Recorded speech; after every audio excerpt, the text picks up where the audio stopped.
porque você ainda não aceitou essa situação na sua vida. Enquanto você não aceitar determinadas coisas, você está brigando, consciente ou inconscientemente. E a cura vai demorar, enquanto você ainda não aceitar.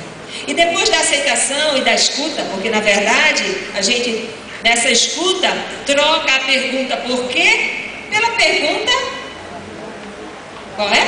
Para quê? Né? Aí nessa hora que a gente começa a entender os paraquês da vida, a aceitação já se deu, mas vem uma outra etapa, a adaptação. Então veja, muita gente diz assim, eu aceitei, Maria Salete, eu já aceitei. Você aceitou, mas tem muita gente que diz assim, fazer o quê, né? Eu aceito porque é o jeito, eu não posso contra isso, então eu aceitei. Então, isso é o primeiro passo para você redescobrir uma nova maneira de lidar com aquilo ali, né? Descobrir a cura, descobrir a solução, é a aceitação. Mas depois da aceitação, vem uma outra coisa mais profunda, é a adaptação. E a adaptação se chama inclusão, você incluir. Hoje em dia se fala muito em inclusão, não é? Outro dia, eu não sei quem que estava me falando, um sacerdote estava dizendo, olha,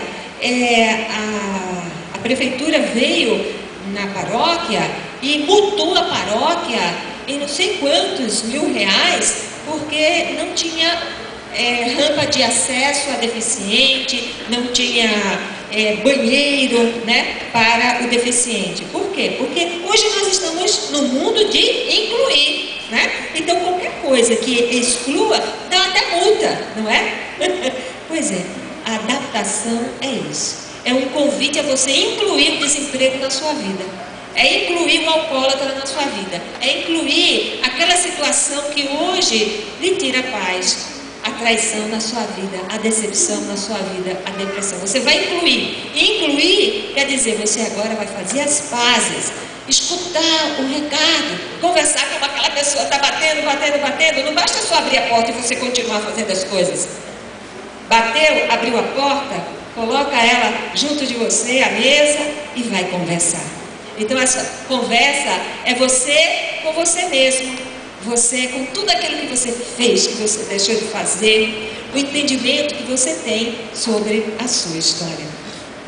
Nós nos tornamos aquilo que a gente vive, né? E que a gente entende que foi bom ou ruim durante toda a nossa vida.